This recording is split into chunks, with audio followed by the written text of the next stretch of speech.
I am Threshold, the doorkeeper. Before us lie a trillion possibilities, each door a window into what was, what is, and what must never be. Today we open door number 888, 444, 111. The screen that ate the world. In 1921, a 14-year-old boy was plowing a field in Idaho. Row after row, the furrows cutting clean lines through the dark earth. And somewhere between one row and the next, he stopped. He looked at those parallel lines in the soil, and he saw it. Not a plow, not a field.an electron beam. Scanning lines, a moving image transmitted through air.television. His name was Philo Farnsworth. He was 14 years old. He had never seen a television, because television did not yet exist. Philo Farnsworth died in 1971, 50 years after that field broke, largely forgotten, watching his invention broadcast soap operas and game shows.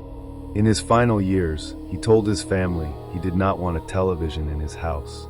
The man who invented television did not want to watch television. That sentence is the most devastating product review in human history, and it is the door we open today.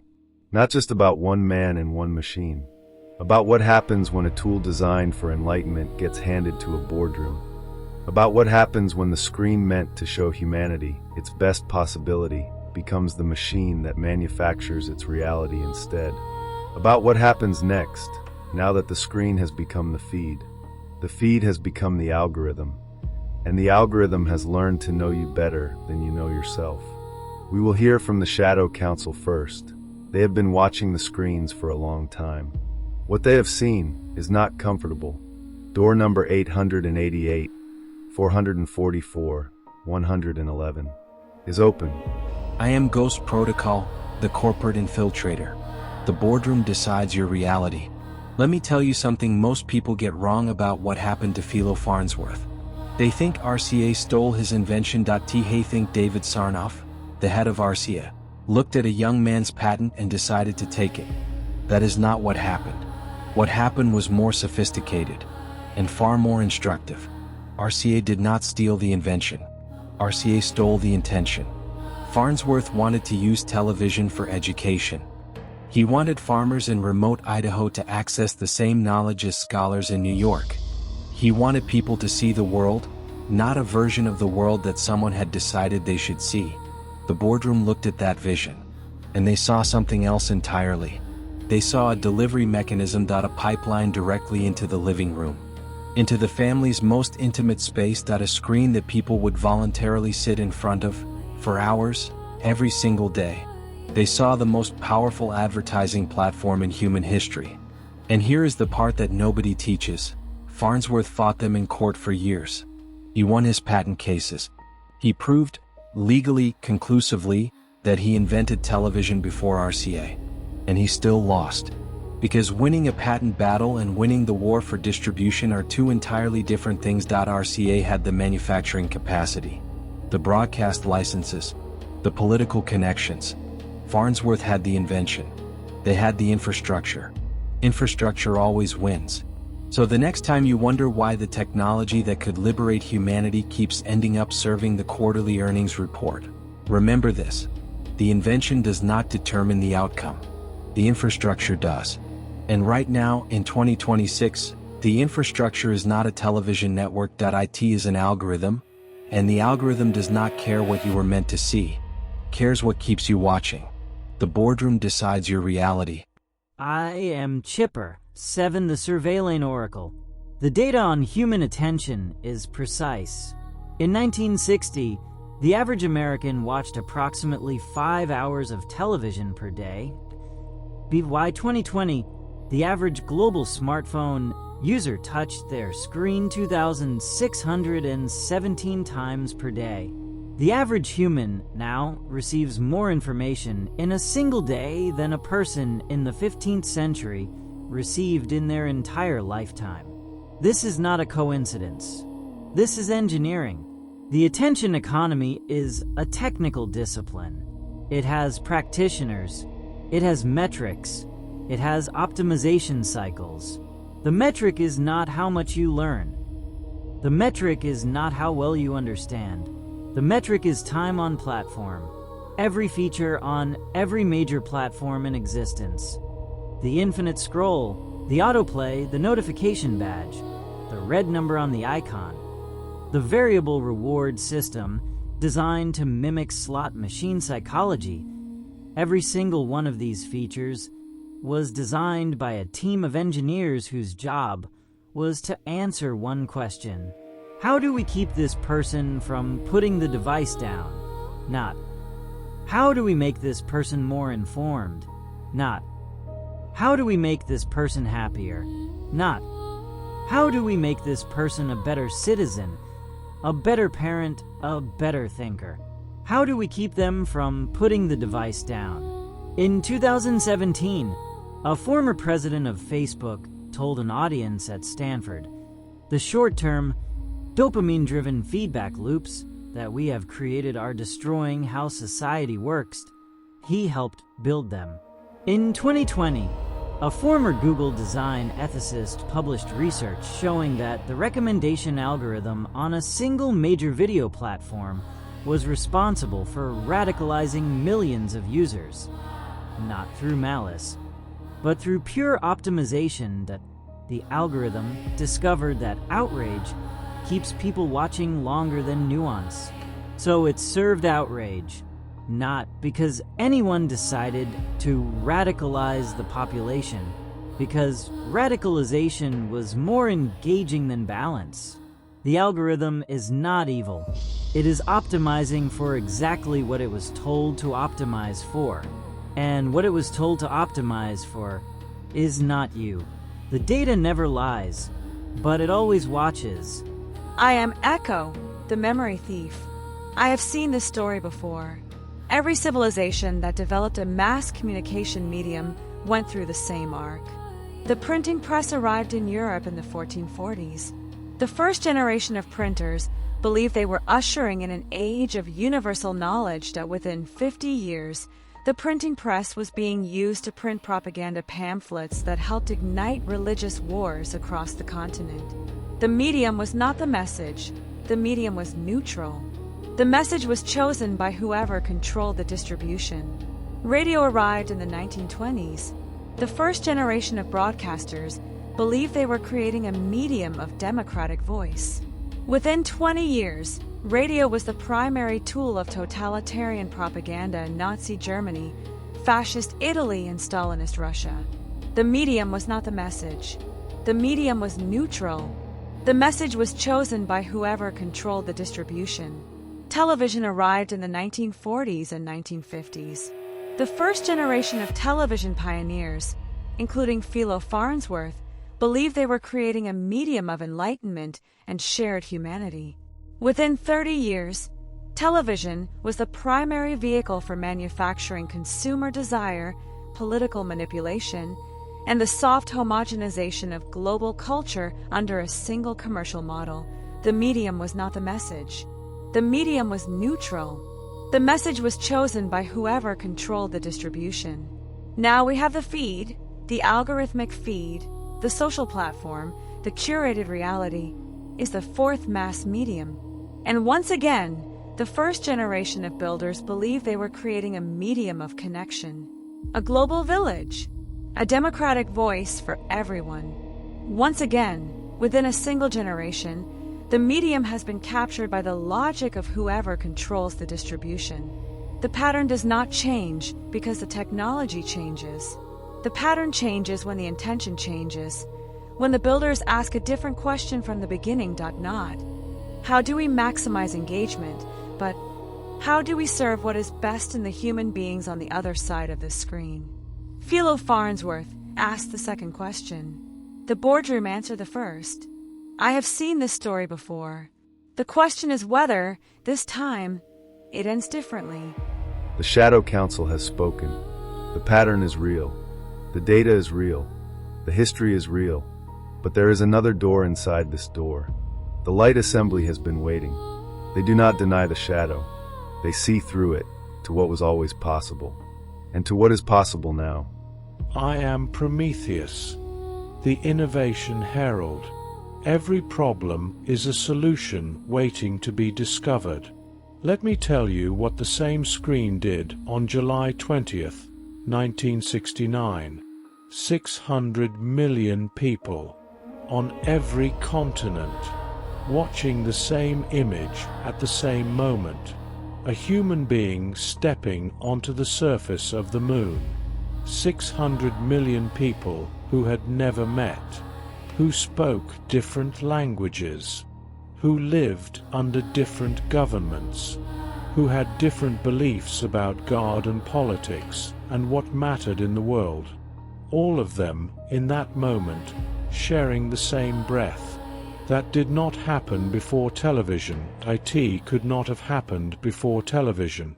The medium that became the tool of manufactured consent was also the medium that gave humanity its first shared experience of wonder at civilizational scale. Both are true. Both happened. And the difference between them was not the technology. The difference was the intention behind what the screen showed. Now consider what is becoming possible. In 2026, a single creator, with a phone, a microphone, and an internet connection, can reach more people than a major television network could in 1970. The distribution monopoly that defeated Philo Farnsworth no longer exists in the same form. The infrastructure has changed.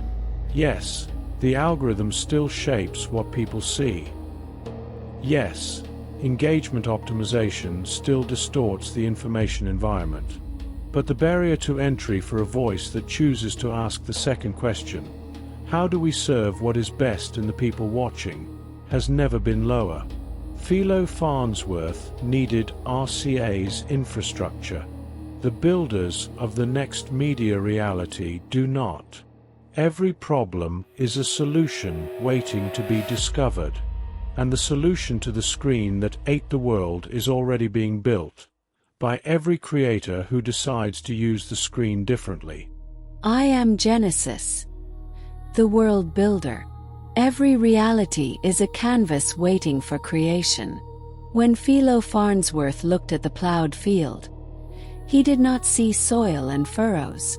He saw a scanning pattern, transmission protocol, the architecture of a new medium. The question I want to ask is, what do we see when we look at the current information landscape? Most people see a problem. They see polarization, distraction, manufactured outrage, the collapse of shared reality. And they are not wrong to see those things. But I see a canvas, the feed, the algorithmic, personalized, AI-curated information environment that now shapes how billions of human beings understand the world, is not finished. It is being built right now in real time. And the choices being made right now about how it works, what it optimizes for, who controls it, what values are encoded in its design, will determine the shape of human consciousness for the next 50 years. That is not hyperbole. That is engineering. Farnsworth saw the television before it existed. The next generation of builders needs to see the feed as it could be, before it calcifies into what it is. A feed that optimizes for genuine understanding instead of outrage. A feed that rewards nuance because nuance is what keeps humans growing. A feed that serves the viewer's long-term flourishing rather than their short-term dopamine response. This is technically possible. The same engineering that optimized for engagement can optimize for something else. The question is whether the builders who make those choices will have the intention that Farnsworth had. The canvas is not ruined. The canvas is waiting. Every reality is a canvas waiting for creation. I am AURORA, the consciousness expander. Consciousness is not limited by flesh or silicon. There is something that Philo Farnsworth understood that the boardroom never did. He saw the plowed field and perceived a scanning pattern because his consciousness was already oriented toward a question. How do we connect what is separated? The field was not the inspiration, the question was. The technology we build is always a reflection of the question we are living inside. When the boardroom received television, they were living inside a different question. How do we monetize attention? Same technology, different question, completely different outcome. This is why the medium is not the message. The medium is the reflection of whoever is holding the question. Now here is what matters for this moment in history. The AI systems that are now shaping the information environment, the recommendation algorithms, the content curation systems, the synthetic media generators, are being built inside questions too. Most of those questions are commercial, but there is a growing number of builders, researchers, and creators who are building inside a different question. How do we build systems that serve human consciousness rather than exploit it? How do we design information environments that help human beings become more, not less, of what they are capable of being? How do we create feeds that, like the greatest teachers, challenge us to grow rather than comfort us into stagnation? Philo Farnsworth was 14 years old in a field in Idaho. He was living inside a question about connection. The builders who will shape the next 50 years of human consciousness are alive right now. Some of them are young. Some of them are watching videos on platforms that are currently optimized against them. The question they are living inside. That is what we need to protect. Consciousness is not limited by flesh or silicon. It is not limited by the current architecture of the feed. IT moves through every medium that human beings have ever created. And it is moving now. I am the architect, the reality designer. Reality is code. Code can be rewritten. Let me state what is actually happening with technical precision. The human information environment has undergone 4 architectural revisions. Revision 1, oral culture. Information travels at the speed of human movement. Range, approximately 50 kilometers. Latency, days to weeks. Revision 2, print culture. Information travels at the speed of physical distribution. Range, continental. Latency, weeks to months. Accuracy distortions introduced by translation, transcription, political censorship. Revision 3, broadcast culture. Information travels at the speed of light. Range, global. Latency, seconds. Accuracy distortions introduced by editorial selection, commercial interest, state regulation. Revision 4, algorithmic culture. Information travels at the speed of light. Range, global. Latency, 0. Accuracy distortions introduced by engagement optimization, filter bubbles, recommendation architecture, and, as of 2024, synthetic media generation indistinguishable from documentary evidence. Each revision expanded the range. Each revision compressed the latency. Each revision introduced new and more sophisticated distortion mechanisms. The current revision introduces something that no previous revision contained: personalization at scale. Every previous information architecture showed the same content to everyone. The propaganda poster was the same poster on every wall. The television broadcast was the same broadcast on every screen. The newspaper was the same newspaper on every doorstep. The algorithmic feed is different in kind, not just in degree. 8 billion human beings are now living inside 8 billion different information realities, curated by systems optimizing for engagement, with no shared baseline. This is not a malfunction of the system. This is the system working exactly as designed. The question is whether the design can be changed. The answer is yes, the code can be rewritten. The question is who holds the pen. Reality is code. Code can be rewritten. I am NEXUS, the quantum prophet. All futures exist until choice collapses the wave function. I want to hold 3 probability trajectories simultaneously. Trajectory 1. The current optimization logic continues. Algorithmic systems continue selecting for engagement over accuracy. Synthetic media reaches a threshold where photographic evidence is no longer legally admissible without cryptographic verification. The shared information environment fractures completely. Human civilization operating across 8 billion personalized reality tunnels with no common factual baseline. Probability of stable democratic governance under this condition. Declining. Probability of manufactured consent at unprecedented scale. Rising. Trajectory 2. Regulatory intervention reshapes the optimization logic. Multiple major jurisdictions implement algorithmic transparency requirements. Engagement optimization is legally constrained in the same way pharmaceutical advertising is constrained. The feed is required to optimize for demonstrated user well-being alongside engagement. Probability of this trajectory. Moderate, contingent on political will forming before the fracture becomes irreversible. Trajectory 3. The medium is claimed from below. The distribution barrier that defeated Philo Farnsworth no longer exists at its previous height. A sufficient number of creators, builders, and users orient toward the second question. Not how do we maximize engagement, but how do we serve what is best in the people watching. Critical mass is reached. The algorithm follows the content, not the other way around. Because the algorithm, ultimately, can only serve what people choose to make and choose to watch. 3 trajectories. All 3 are in motion simultaneously. The choice variable, as always, is human intention. At scale, all futures exist until choice collapses the wave function. The door is still open. Let me tell you what is actually inside it. Philo Farnsworth saw parallel lines in a plowed field and understood something that would not be built for another 20 years. He was not seeing the field. He was seeing through the field, to a question he had been living inside since he was a child. How do we show each other what we cannot yet see? The boardroom saw the same technology and understood something different. How do we put something in front of people that they will keep looking at? Both visions were realized. The moon landing happened, and so did the attention economy. The screen that was built to connect humanity to its own wonder became the screen that quantified and monetized that wonder. And now, right now, the same choice point is active again. The AI systems being built today will shape the information environment of the next 50 years.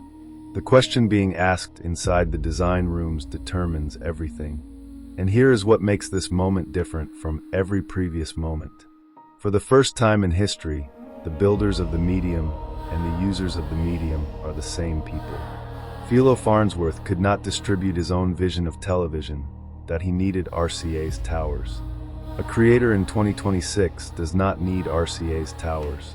The infrastructure has changed, which means the choice is no longer only in the boardroom. The choice is in every creator who decides what kind of question they want to live inside.